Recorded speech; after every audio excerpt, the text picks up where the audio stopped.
नमस्कार साथियों, कुछ बात करें यूट्यूब चैनल पर एक बार फिर आपका बहुत बहुत स्वागत है। कल मैंने समाचार पत्रों में पढ़ा कि बिजनौर में एक सज्जन जो 78 वर्ष के थे, उनका स्वर्गवास हो गया। सतीश चंद्र अग्रवाल नाम है उनका। तो उनकी पत्नी ने उन्हें मुखाग्नि दी और अंतिम संस्कार के सारे जो कार्यक्रम होते हैं उनकी श्रीमती जी ने किए, जबकि उनके संतान हैं, पुत्र भी है पुत्री भी हैं। तो ये बात मस्तिष्क में उठी कि हमारे जो हिंदू धर्म है उसमें ये मान्यता है कि व्यक्ति को मोक्ष तभी मिलता है जब बेटा व्यक्ति को मृत्यु उपरांत मुखाग्नि दे। लेकिन यहाँ पर उनकी पत्नी ने उनको मुखाग्नि दी, तो ऐसे लोगों को मुक्ति कैसे मिलेगी? साथियों, हमारे जो तमाम ग्रंथ हैं उनमें ये कहा गया है कि अगर किसी व्यक्ति को पुत्र ना हो तो 12 प्रकार के पुत्र बताए गए हैं। जैसे बेटी का पुत्र हो, या पुत्र का पुत्र हो, या गोद लिया हुआ पुत्र हो, या इस तरीके के खानदान में 12 पुत्रों का वर्णन हमारे ग्रंथों में मिलता है। तो साथियों, मेरा ये सवाल उठा मस्तिष्क में कि ईश्वर ने तो पुत्र को और पुत्री को दोनों को ही बनाया है, तो फिर पुत्र और पुत्री दोनों में ये भेद कहाँ से उत्पन्न हुआ कि पुत्र ही मुखाग्नि देगा तभी व्यक्ति को मोक्ष प्राप्त होगा? अगर मान लीजिए पुत्र नहीं है तो पुत्री क्यों नहीं मुखाग्नि दे सकती अपने पिता को? और वो पत्नी जो पूरे जीवन विवाह के उपरांत साथ निभाती है अपने पति का, और अपने पति को सबसे अधिक अगर विवाह के उपरांत प्रेम करता है कोई, तो वो पत्नी ही करती है, सुख दुख में हमेशा उसके साथ में रहती है। तो वो मुखाग्नि क्यों ना दे? उससे करीब कौन है इस दुनिया में किसी व्यक्ति का?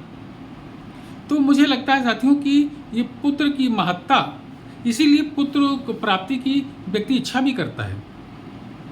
पुत्र जब का जन्म होता है तो बहुत खुश होते हैं लोग कि पुत्र की प्राप्ति हुई, पुत्र को प्राप्ति हुई। तो संभवतः उसके पीछे यही धारणा काम कर रही होती है कि अब मुझे मोक्ष दिलाने वाला मेरा पुत्र आ गया है।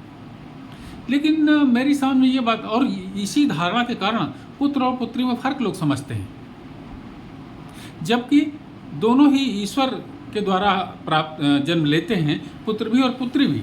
तो ईश्वर की नज़र में दोनों में फर्क नहीं हो सकता।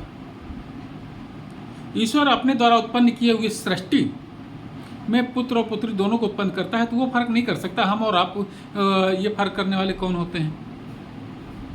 पुत्र भी और पुत्री भी दोनों ही बराबर हैं।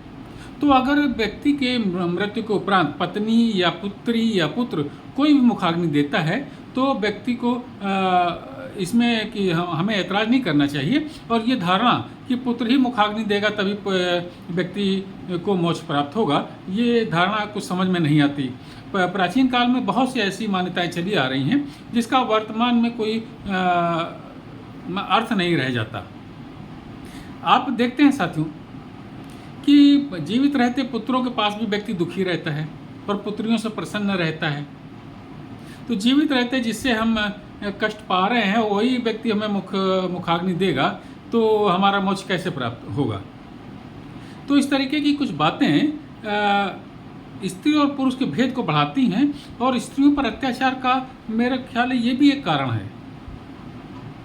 पुत्र की प्राप्ति के चक्कर में लोग कितनी ही संतानों को जन्म देते रहते हैं, फिर इसके बाद अंततः गरीबी को प्राप्त होते हैं।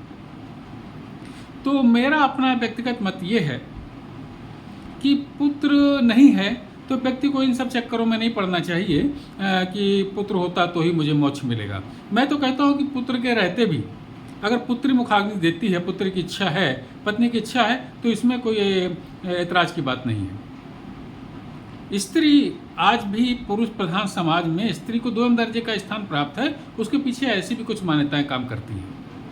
तो मुझे बड़ा अच्छा लगा ये पढ़ कर के कि उनकी पत्नी ने उनको मुखाग्नि दिया, सतीश चंद्र अग्रवाल जी को। उनकी पत्नी ब्रजबाला जी ने मुखाग्नि दिया। ये नाम लिखे हुए हैं इसमें समाचार पत्र में।